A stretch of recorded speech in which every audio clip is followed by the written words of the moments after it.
జై Shri Mataji.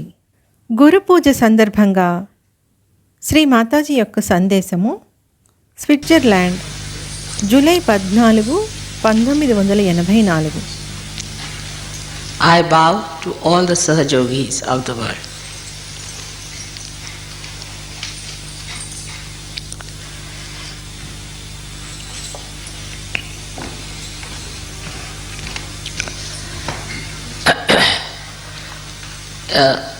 It is very heartening to see so many of you assembled here to do the Guru Puja, to worship your Guru in person is regarded as the highest blessing. But in my case, it's a very different combination that I am your mother and your Guru. So you can understand how Sri Ganesha worshipped his mother. You all are created in the same image of Sri Ganesha. జై శ్రీ మాతాజీ. గురు పూజ సందర్భంగా శ్రీ మాతాజీ యొక్క సందేశము Switzerland, July 14, 1984. ప్రపంచ సహజయోగులందరికీ నమస్కారములు. గురు పూజకై మీరింతమంది ఇక్కడ సమావేశం అవటం నాకెంతో ఆనందాన్నిస్తున్నది. మీ గురువును మీరు ప్రత్యక్షంగా స్వయంగా పూజించటము అనేది అత్యున్నతమైన ఆశీస్సుగా భావించవచ్చు. కానీ నా విషయంలో నేను మీకు మాతృమూర్తిని, గురువును. రెండు విభిన్నమైన పాత్రలు ఒకే రూపం దాల్చటం అన్నమాట. కాబట్టి శ్రీ గణేశుడు తన తల్లిని ఎలా పూజించాడో మీరు అర్థం చేసుకోవాలి. శ్రీ గణేశుని ప్రతిరూపాలుగా మీరు సృష్టించబడ్డారు. అతను తన తల్లిని పూజించి ఆది గురువు అయ్యాడు. ఆయన సర్వ గురుత్వానికి మూలము, సారము అయినవాడు. తల్లి మాత్రమే తన పిల్లవానిని గురువుగా తయారు చేయగలదు. గురువు స్త్రీ కానీ పురుషుడు కానీ ఆ గురువులోని మాతృత్వమే తన శిష్యుణ్ణి గురువుగా తయారు చేస్తుంది. కనుక మొదట మీరు గురువులవ్వాలి. మీలోని మాతృత్వాన్ని మీరు పెంపొందించుకోవాలి. అప్పుడే మీరు ఇతరులను గురువులుగా తయారు చేయగలుగుతారు. ఆత్మ సాక్షాత్కారం పొందిన తరువాత గురువుగా తయారయ్యేందుకు మీరేం చెయ్యాలి? గురువు అనే పదమునకు అర్థము గురుత్వాకర్షణ శక్తి. ఆకర్షణ శక్తి అంటే ఒక వ్యక్తి గంభీరంగాను లోతుగాను ఉంటూ ఆకర్షణ శక్తి కలిగి ఉండటం. సహజయోగంలో పూర్తిగా అప్రయత్నంగా ఆత్మ సాక్షాత్కారం లభిస్తుందని ఇప్పటికీ మీరు తెలుసుకునే ఉంటారు. సాధారణంగా ఒక గురువు తన శిష్యులను ప్రయత్నరహితులుగా చేయటానికి ప్రయత్నిస్తాడు. దానినే ప్రయత్న శైథిల్య అని అంటారు. అంటే మీ ప్రయత్నాలకు విశ్రాంతినివ్వటం అన్నమాట. ఏమీ చెయ్యకుండానే మీరు ప్రయత్న శైథిల్య స్థితిని పొందగలిగారు. లేకపోతే మీ కుండలిని జాగృతం అయ్యేది కాదు. రెండవ దశ ఏమిటంటే విచార శైథిల్య స్థితి, అంటే నిర్విచార స్థితి. ఇది కూడా మీరేమీ చెయ్యకుండానే పొందారు. మూడవ దశ సంపూర్ణంగా ఆలోచనలను నిరోధించే స్థితి. దీనిని అభావ అని కూడా అంటారు. పరిపూర్ణ శాంతి యొక్క ఆనంద స్థితి. మీరు ఈ 3 దశల గుండా పయనించాలని తెలుసుకోవాలి. మొట్టమొదట మీరు ఆత్మ సాక్షాత్కారం పొందినప్పుడు ఈ విషయాలన్నీ వాటంతట అవే ఆ క్షణాన మీలో సంభవిస్తాయి. ఇతరుల కుండలిని మీరు జాగృతం చేసినప్పుడు వారిలో వాటంతటవే ఈ విషయాలు సంభవిస్తాయి. ఇతరుల కుండలినీ శక్తిని జాగృతం చేసే శక్తి మరియు కుండలినీ శక్తిని వారిలో స్థిరపరచగల శక్తి మీకు ఉన్నది. కానీ అది ఆ ప్రకారంగానే ఎందుకు చేయాలనే విషయాన్ని మనము తప్పక తెలుసుకోవాలి. విచార శైథిల్య స్థితిని మనము పొంది ఉండవలసిన అవసరం ఏమిటి? ఎందుకంటే మీరేదైనా ఆలోచనను కలిగింపచేస్తే అది కృత్రిమమే అవుతుంది. అది వాస్తవం కాదు. మీకు వాస్తవానికి మధ్య ఆలోచన అనేది నిలుస్తుంది. మీరు ఎప్పుడైతే ప్రయత్నం చేస్తారో, మీరే విధంగా తయారవ్వదలిచారో దానికి విరుద్ధంగా మీరు నిలబడతారు. ఉదాహరణకు, నేను మీకేదైనా చికిత్స చేయవలసి వస్తే నేను కేవలం నా చేతిని మాత్రమే అక్కడ ఉంచుతాను. ఇంకే ప్రయత్నము ఉండదు. ఎందుకంటే నేను అదే కనుక, అంటే నేను ఆత్మను కనుక, నేను ఆ ఆత్మ అయి ఉన్నాను కనుక మీరు ఆత్మ సాక్షాత్కారం పొందుతున్నారు. దానికై నేను ఏ ప్రయత్నము చెయ్యను. నేను దేనిని గూర్చి ఆలోచించను. కారణం నేను అదే అయి ఉన్నాను కాబట్టి. ఎవరిపైనైనా కేవలం నేను చూడటంతోనే ఆత్మ సాక్షాత్కారం జరిగిపోతుంది. ఎవరి యందైనా చిత్తాన్ని ఉంచినంత మాత్రాననే దానిని అలా చెయ్యవచ్చు. కేవలం ఒక చిన్న కోరికతోనే దానిని అలా చెయ్యవచ్చు. ఎందుకంటే మీరు ఆత్మ అయి ఉన్నారు కనుక. మీకు కావలసిన విధంగా మీరు దానిని మలుచుకోగలరు. బంగారాన్ని ఉదాహరణగా తీసుకోండి. దాని వన్నె తరిగేది కాదు. దాని వన్నె తరిగిపోకుండా ఉండటానికి అది ఆలోచించనక్కర్లేదు. వన్నె తగ్గకుండా ఉండటానికే ప్రయత్నం చేయవలసిన అవసరమే లేదు. అది కాంతి తగ్గకుండానే ఉంటూ ఉంటుంది. ఇకపై అలాగే ఉంటుంది కూడా. ఇక ముందు కూడా అలాగే ఉండటానికి మీరే ప్రయత్నము చెయ్యనక్కర్లేదు. ఒకవేళ మీరేదైనా ప్రయత్నం చేయవలసి వస్తే మీరు ఆ ఆత్మగా ఇంకా రూపొందలేదు అన్నమాట. మీరు సూర్యుని వైపు చూస్తే సూర్యుడు ప్రకాశిస్తూ ఉండటం గమనిస్తారు. అలా ప్రకాశించటానికి సూర్యుడు ఏ ప్రయత్నము చేయవలసిన పని లేదు. కనుక అది ఆత్మగా తయారవ్వటానికి మీరు ప్రయత్నించవలసి వస్తే, అంటే మీరు ఆ దానిగా తయారు కాలేదు అని అర్థము. అంటే మీరు ఇంకా ఆ ఆత్మగా తయారయ్యేందుకు ప్రయత్నిస్తున్నారని అర్థం. అంటే ఇంకా మీరు మాయలోనే ఉన్నారన్నమాట. పూలు చాలా అందంగా ఉంటాయి. అందంగా ఉండటానికి అవి అలంకరించుకోనక్కర్లేదు. ఈ విషయాన్ని లోతుగా అంతర్గతంగా తెలుసుకోవాలి. ఒకవేళ మీరు అదే ఆత్మ అయి ఉన్నట్లయితే ఇంకా వేరే ఏ ప్రయత్నము చేయవలసిన అవసరం ఏమిటి? కానీ మనము ఈ విషయాలను ప్రజలకు చెబితే తాము బద్ధకస్తులుగా ఏ పని చెయ్యకుండా ఉండాలి కాబోలు అని అనుకుంటారు. ఏమీ చెయ్యకుండానే మీరు గురువులవుతారని వారు అనుకుంటారు. అందుకనే నేను మొదట్లోనే చెప్పాను, మీరు ఈ దశలన్నీ అధిగమించవలసి ఉంటుంది. కనుక మొదటి దశ శ్రీ గణేశుని దశ. శక్తి స్వరూపిణి అయిన తన తల్లికి తనను తాను ఎలా సమర్పించుకున్నాడో శ్రీ గణేశుని గమనించండి. అది ఆరంభం. సమర్పించుకోవటం అంటే పూజించటం అని అర్థం. పెద్దల ఎడల గౌరవము, వినయ విధేయతలతో ఉండటం అన్నమాట. వారికి వ్యతిరేకంగా వాదించటం, ప్రతిస్పందించటం చెయ్యకుండా ఉండటం.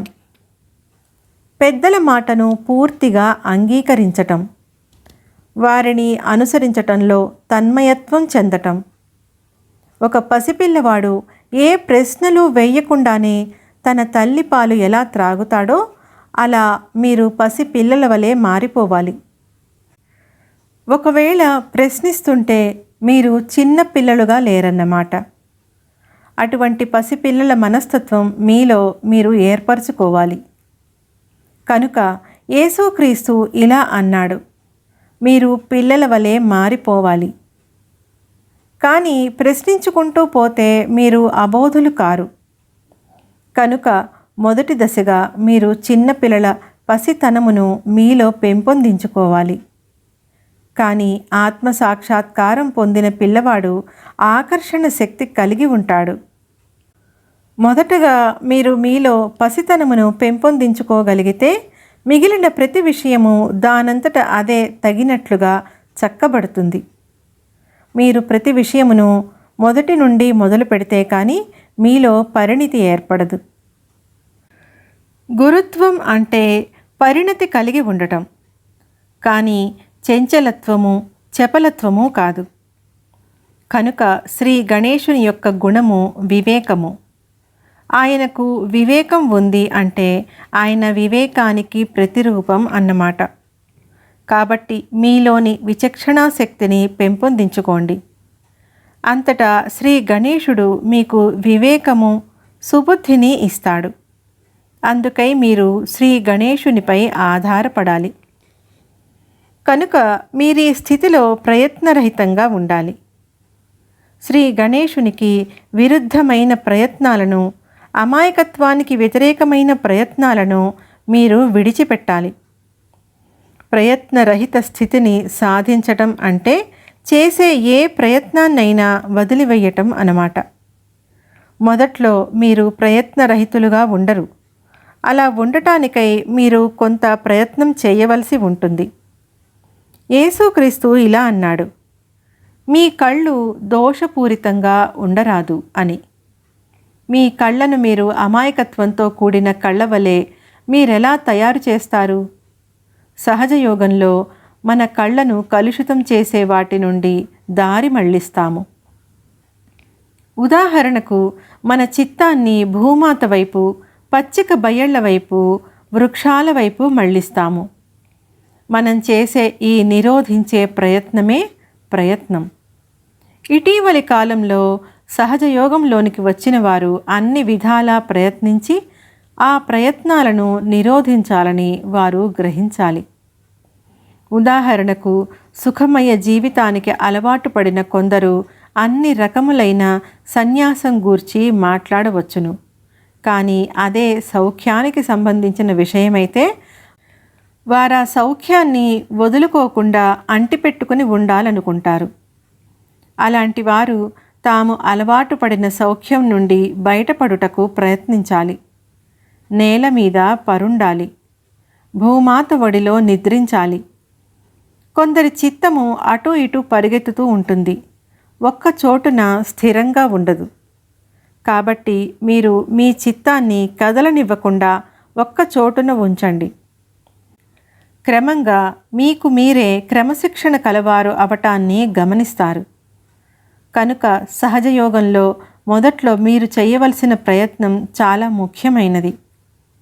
ఇంకొక సాధారణ విషయం ఏమిటంటే, పశ్చిమ దేశాలలోని వారు పరుషంగా మాట్లాడటం, వ్యంగ్యంగా మాట్లాడటం, ఇతరులను బాధ పెట్టేటట్లు ప్రవర్తించటం చేస్తుంటారు. దౌర్జన్యపూరిత విధానాలలో అది చాలా సూక్ష్మమైనది. వారు మొరటుగా ప్రవర్తించేవారైతే వారి భావ ప్రకటనలన్నీ అహంకారపూరితంగానే ఉంటాయి. నేను నేను నేను అనే మాటలను తమ మాటలలో తరచుగా వాడతారు. అలాంటి వారు మాట్లాడటం పూర్తిగా మానేయాలి. మాట్లాడటం మానేయటానికి వారు ప్రయత్నించాలి. కేవలం మాట్లాడకుండా ఉండాలి. ఇప్పుడు మీ మనస్సును గమనించండి. వ్యంగ్యంగా మాట్లాడేందుకు, వ్యర్థమైన విషయాలను మాట్లాడేందుకు అది ప్రయత్నిస్తుందా అని. కనుక అలా పరిశీలించటానికి కూడా మీరు ప్రయత్నించాలి. విత్తనాన్ని అంకురింపచేయటం సులభమే, కానీ ఆ చిన్న మొక్కను సంరక్షించటానికి ఏదైనా కృషి చేయవలసి ఉంటుంది. ఒకసారి పరిపక్వత చెందితే దాని కాళ్ల మీద అదే నిలబడుతుంది. కనుక మొదటి ప్రయత్నం మీ మనస్సు నుండి మిమ్మల్ని మీరు రక్షించుకోవాలి. మీ అహంకార ప్రత్యహంకారములతో మీచే నిర్మించుకోబడిన మీ మనసును, తప్పుడు దిశగా వెళుతున్న మీ మనసును మీరు రక్షించుకోవాలి. కానీ కొన్ని సందర్భాలలో మీరు వివేకంతో జాగ్రత్తగా వ్యవహరించాలి. ఉత్తమమైన క్షేమకరమైన విధానం ఏమిటంటే మిమ్మల్ని మీరు మధ్య మార్గంలో ఉంచుకోవటం. ఏ విషయంలోనూ అతిగా వ్యవహరించకుండా ఉండటం చాలా ముఖ్యం. ఉదాహరణకు కొంతమందికి సంగీతం అంటే ఇష్టం. వారెప్పుడూ దాని వెంటే ఉంటారు. కొందరికి కవిత్వం అంటే ఇష్టం. వారెప్పుడూ దాని వెంటనే ఉంటారు. వాటి వలన తప్పేమీ లేదు. వీటిలో మీరు సాధించాలనుకున్నది సాధించిన తర్వాత మీరు సామూహికతలోనికి వచ్చేసి ప్రతి వారితో దానిని ఆనందింపచేయాలి. ఇతరులు గుర్తించి ఆనందిస్తున్న దానిని మీరు కూడా తప్పకుండా ఆనందించాలి. ఉదాహరణకు ఒక వ్యక్తి మంచి పండితుడు అనుకోండి. అతడు ముభావంగా ఉండే వ్యక్తి అనుకోండి. ఆ వ్యక్తి అందరికీ ప్రియమైన వ్యక్తి అయ్యేందుకు ప్రయత్నించాలి. తన విపరీతమైన స్వభావాన్ని తాను మధ్య మార్గంలోనికి రావటం ద్వారా సాధారణ స్థితికి తనను తాను తెచ్చుకునే ప్రయత్నం చేయాలి. ఉత్తమమైన పద్ధతి ఏమిటంటే నేను ప్రతి దానిని ఇష్టపడతాను అని. నీవు నన్ను ఏ స్థితిలో ఉంచినట్లయితే ఆ స్థితిలోనే ఆనందిస్తాను. మీకు మీరు నేను శాంతినే ఉన్నాను అని చెప్పుకోండి. అలా తెలియచెప్పుకునే శక్తిని మీరు ఉపయోగించుకోవాలి. నేనే తృప్తిని, నేనే ఆ హుందాతనాన్ని అని మీకు మీరు తెలియచెప్పుకోండి. ఈ సుగుణాలను మీ మీద మీరు విధించుకోండి. తర్వాత మిమ్మల్ని మీరు ప్రశ్నించుకోండి. నేను హుందా కల వ్యక్తినైతే నేను అలా ఎలా చేయగలను? మిమ్మల్ని మీరు విచారించుకోండి. ఉదాహరణకు ఒక వ్యక్తి లోభి అనుకోండి. అతడు ఇలా అంటూ ఉంటాడనుకోండి, మీరంతా ఉదారంగా ఉండాలి అని. అప్పుడు మీరు ఆ వ్యక్తిని వంచకుడు, కపటి అని అంటారు. ఒకవేళ అతను తన గురించి తానే ప్రశ్నించుకుంటే అప్పుడు అతడు వంచకుడు, కపటి కాడు. ఎప్పుడైతే లేని సుగుణాలను, విలువలను మీ మీద ఉంచుకొని ఈ లక్ష్యం లాంటి దానిని మీ స్వప్రయత్నం ద్వారా సాధించుకుంటే అప్పుడు మీరు అదే అవుతారు. అప్పుడు అప్రయత్నంగా మిమ్మల్ని మీరు విమర్శించుకుంటారు, కానీ ఇతరులను విమర్శించరు. మీ లోపమును, దోషమును మీరు తెలుసుకుంటారు, కానీ ఇతరులలోని లోపాలను, దోషాలను తెలుసుకున్నందువలన మీకేమి ప్రయోజనం? ఇది ఎలా ఉంటుందంటే భారతదేశంలోని స్థితిగతులను మెరుగుపరచడానికి ఇంగ్లాండ్ దేశం ప్రయత్నించినట్లుగాను, ఇంగ్లాండ్ దేశ పరిస్థితులను భారతదేశం చక్కదిద్దే ప్రయత్నం చేసినట్లుగాను ఉంటుంది. కానీ ఈ విషయంలో కూడా మానవ మేధస్సుకు తప్పించుకునే మార్గం ఉంది. వారు తమను తాము విమర్శించుకోవాలనుకుంటే ఎడమ విశుద్ధి అనే సంచిని గుర్తించి అందులోనే వారక్కడ స్థిరపడతారు. ఎంత కపటంగా ఉంటే అంతగా మీ ఎడమ విశుద్ధి పాడవుతుంది. దానిలో పనికి మాలినవి, కలుషితమైనవి పడవేయచ్చు. అవి అన్నీ అందులో ఉండిపోయేటట్లు చేసుకోవచ్చు. పూర్తిగా వ్యర్థమైన వస్తువులుంచే గృహిణిలాగా ఉంటుంది.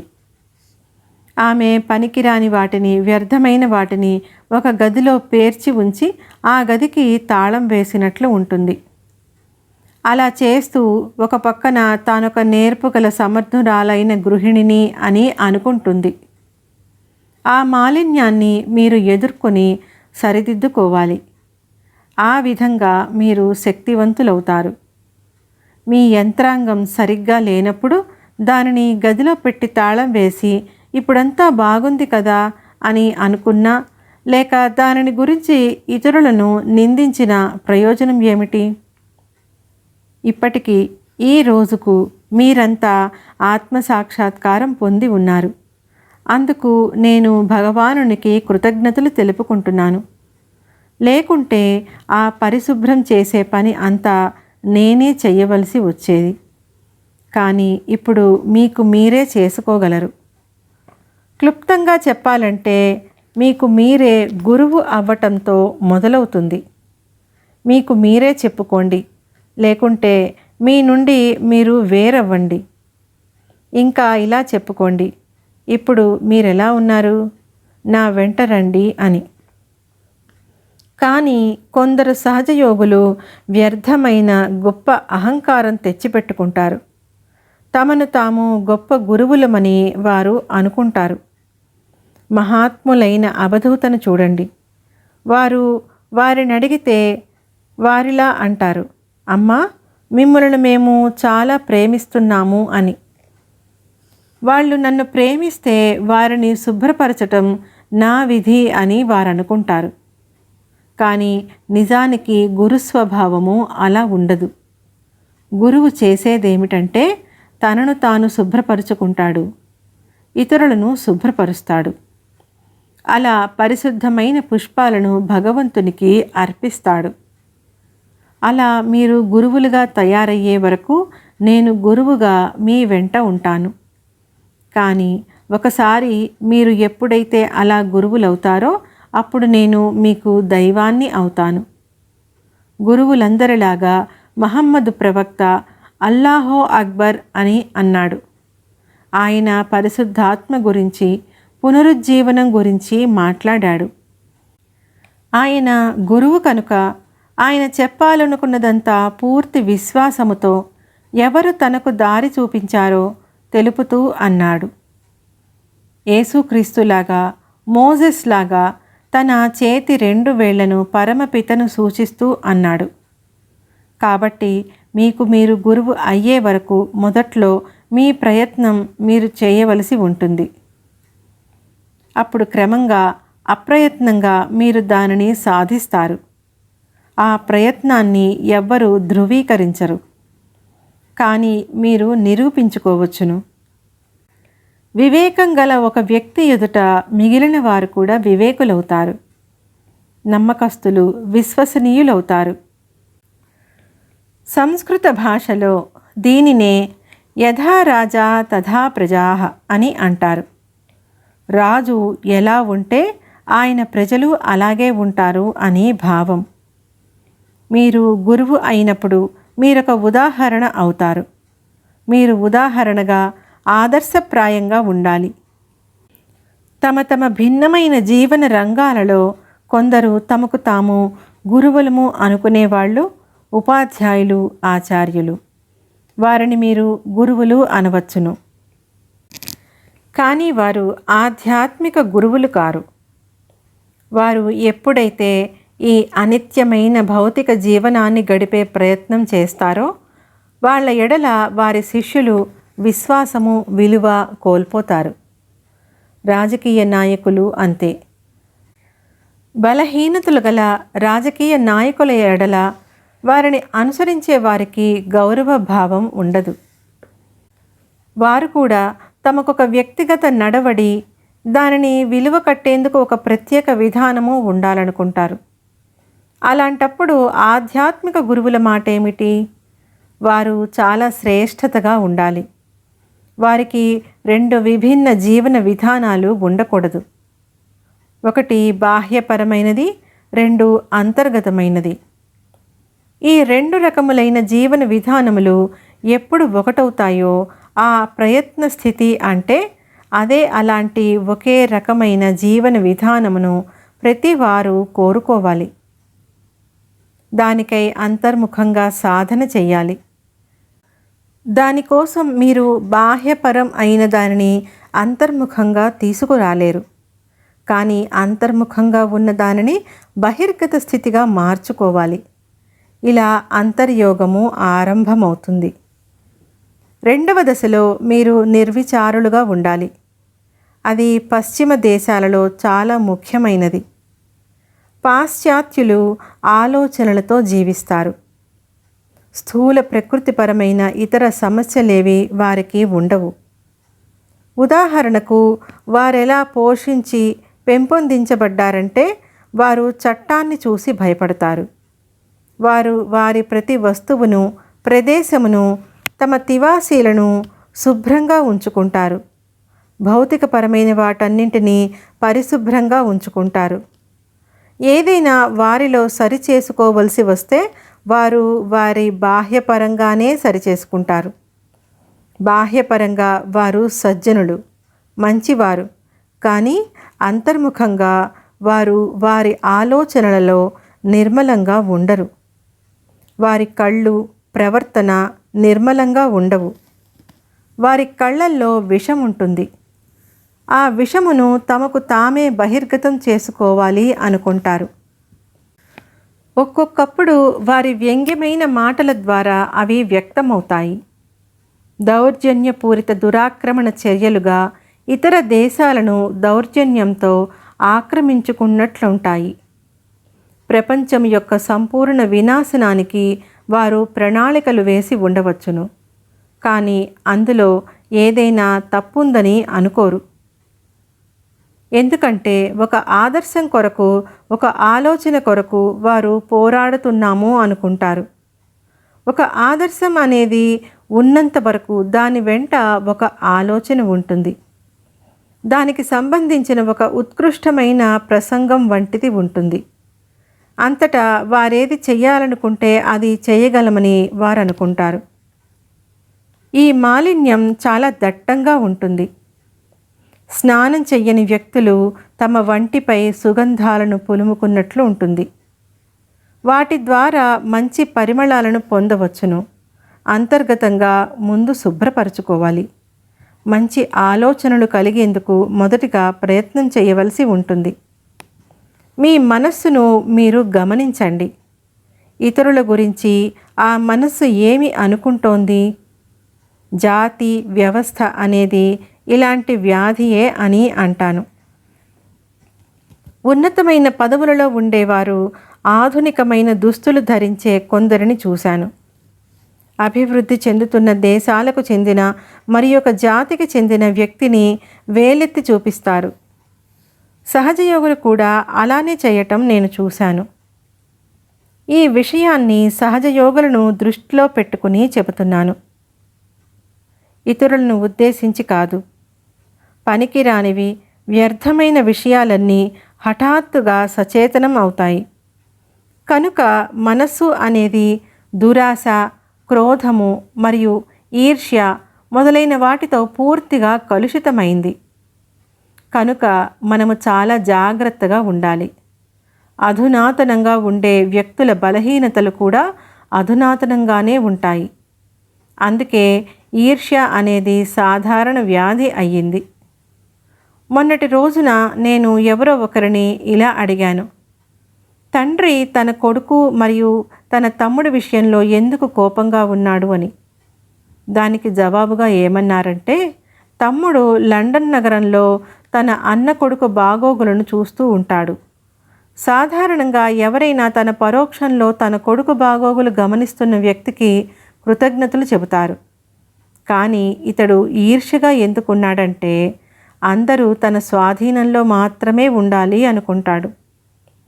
ఆ స్వభావం కారణంగా అతడు ఈర్ష్య కలవాడవుతాడు. అభద్రత కారణంగా అంతా తన స్వాధీనంలో ఉండాలనుకునే ప్రబలమైన కాంక్ష వృద్ధి చెందుతుంది. ఆ అభద్రత మనలో ఏర్పడుతుంది. ఎందుకనగా ఇతరులను మనము అభద్రతకు గురి చేస్తాము. కనుక మనలోనూ అభద్రత ఏర్పడుతుంది. ఆ అభద్రతకు చాలా కారణాలున్నాయి. మనము అసహ్యంగా ఉంటే ఇతరులలో కూడా మనం దానినే చూస్తాము. బాహ్య మాలిన్యాన్ని తొలగించుకునేందుకు చేసే ప్రయత్నం కన్నా ఎక్కువ ప్రయత్నంతో మన లోపలి మాలిన్యాన్ని తొలగించుకోవాల్సి ఉంటుంది. ఆ లోపలి మాలిన్యాన్ని మీకు మీరే గమనించవచ్చు. ఇతరులపై కొందరు దౌర్జన్యం చేసే ప్రయత్నం చేస్తారు. ఇప్పుడు గమనించండి.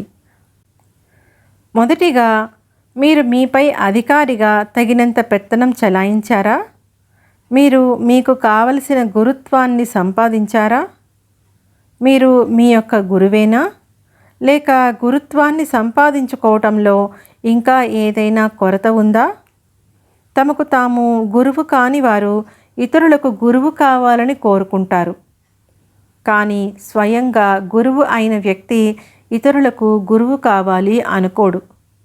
కానీ తానే గురువై ఉంటాడు. అందుకు అతడు ప్రయత్నం చేయవలసిన అవసరం ఉండదు. అతడు గురువై ఉన్నాడు. గురువుగా రూపొందుటకు ఎన్నో యుక్తులు ఉన్నాయి. తనను తాను సరిదిద్దుకోవటానికి కూడా ఎన్నో యుక్తులు ఉన్నాయి. వాటి గురించి అతడు చెప్పకపోవచ్చు, ఏమీ చెయ్యకపోవచ్చును. కానీ తాను సర్దుకుపోతాడు. ప్రతి వ్యక్తి ఏమీ చేయకుండానే ఒక పాఠం నేర్చుకుంటాడు.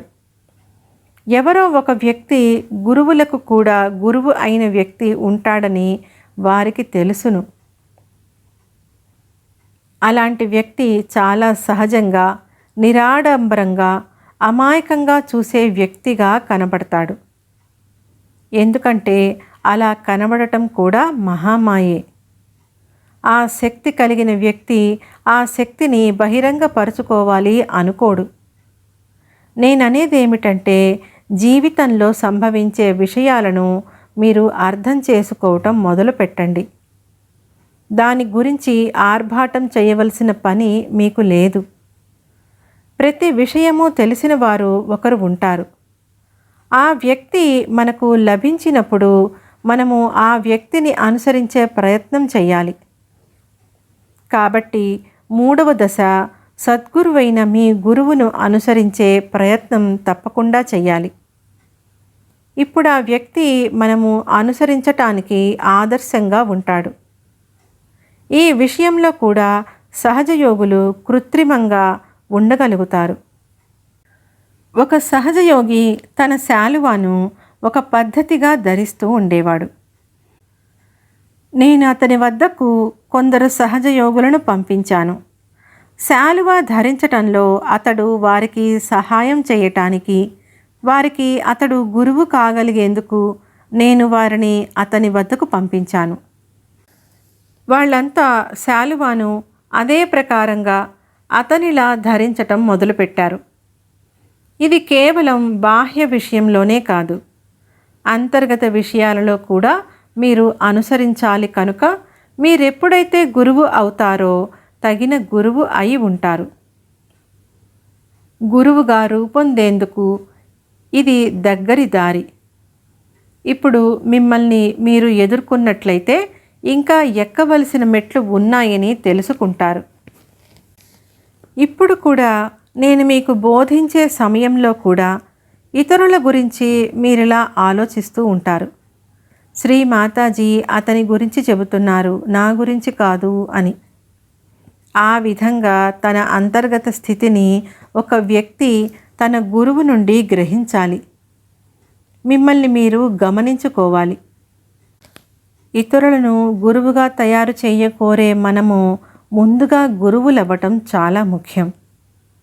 ఇంకా ఉన్నతమైన స్థితి ఏమిటంటే మీ గురువు దైవముగా రూపొందుట. ఎప్పుడైతే మీరిలా అంటారో, గురు బ్రహ్మ, గురుర్విష్ణు, గురుర్దేవో మహేశ్వర అని, వారు అంతవరకు ఆ విషయం వరకు వెడతారు. కానీ ఎవ్వరూ గురుర్దేవి అని అనరు. అది ఇంకా ఉన్నత స్థితి అయి ఉండవచ్చును. అంటే బ్రహ్మ, విష్ణు, మహేశ్వరుల కన్నా మించినదైన మాట. ఎందుకంటే గురువు స్థితి పైన చెప్పబడిన అందరి అబోధితత్వము, శక్తి కలిసి ఏర్పడుతుంది. చివరగా ఇలా అంటారు, గురు సాక్షాత్ పరబ్రహ్మ అని. ఆ పరబ్రహ్మయే తల్లి యొక్క శక్తి. అదే మీ గుండా ప్రవహిస్తుంది. కనుక మీరు ఆ పరబ్రహ్మం యొక్క పనిముట్టు అవుతారు. కానీ ఎలా? మీకు మీరుగా అయిపోవటం మాత్రమే కాకుండా మీ దైవము ప్రతిబింబంగా ఇప్పుడు మీరు అవటం వలన మిమ్మల్ని మీరు గురుస్థానము నుండి ఆ స్థితికి పెంపొందించుకుంటారు.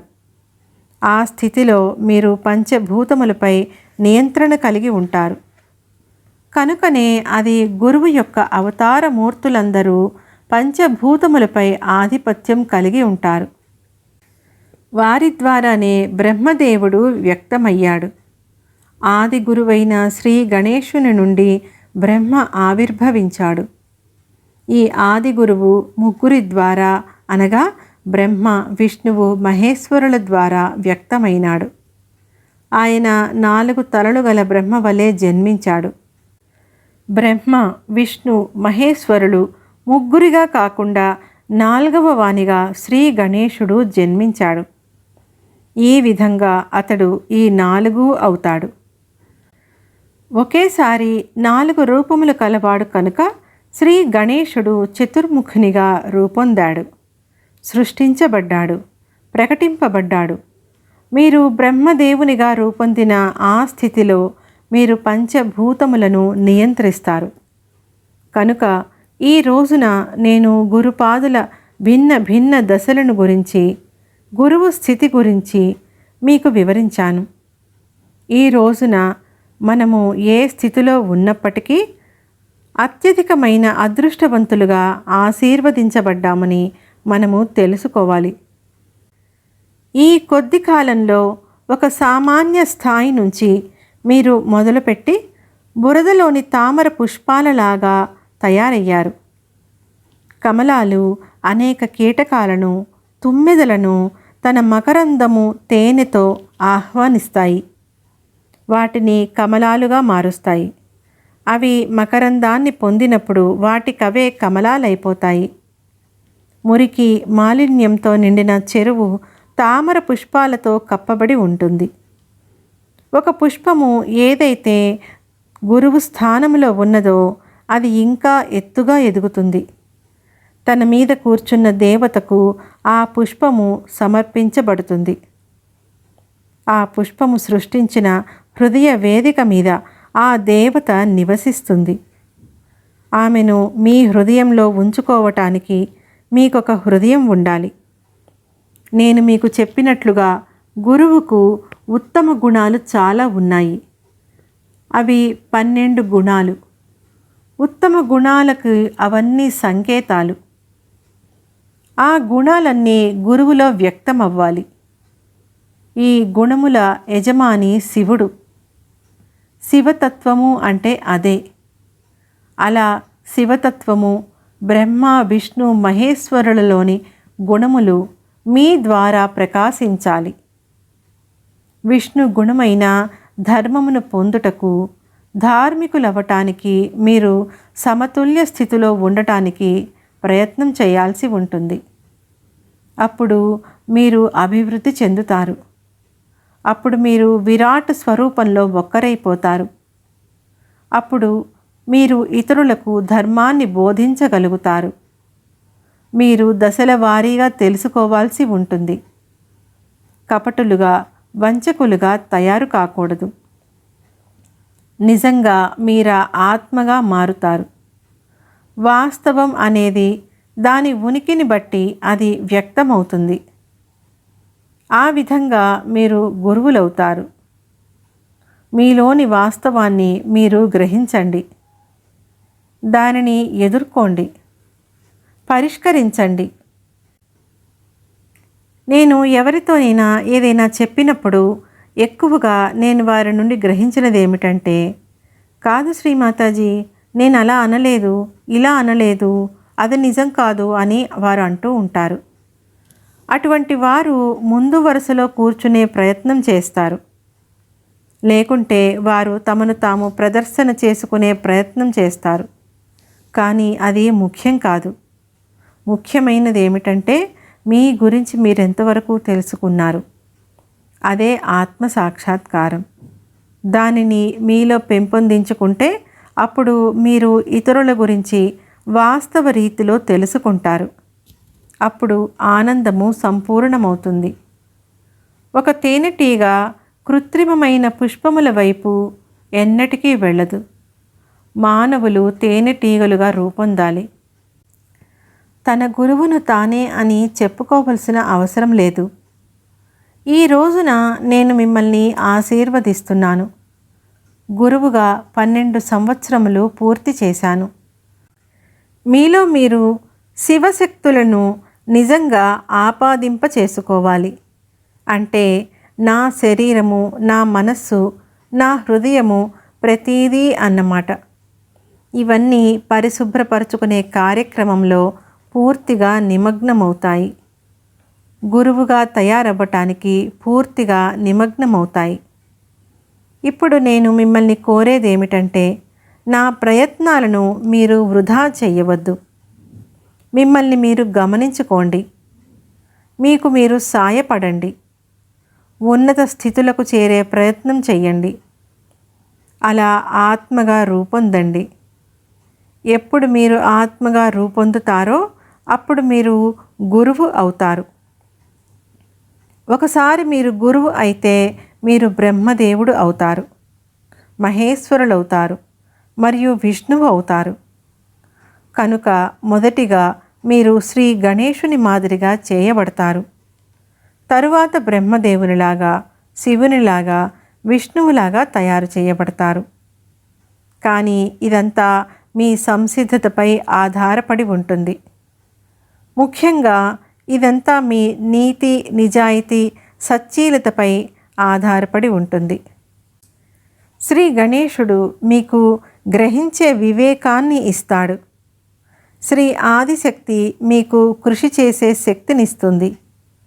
శ్రీ శివుడు ఆనందాన్ని ఇస్తాడు. శ్రీ సదాశివుడు మీరు స్థిరపడటానికై ముందుకు సాగేందుకు ఆనందాన్నిస్తాడు. భగవంతుడు మిమ్మలను దీవించుగాక. జై శ్రీ మాతాజీ.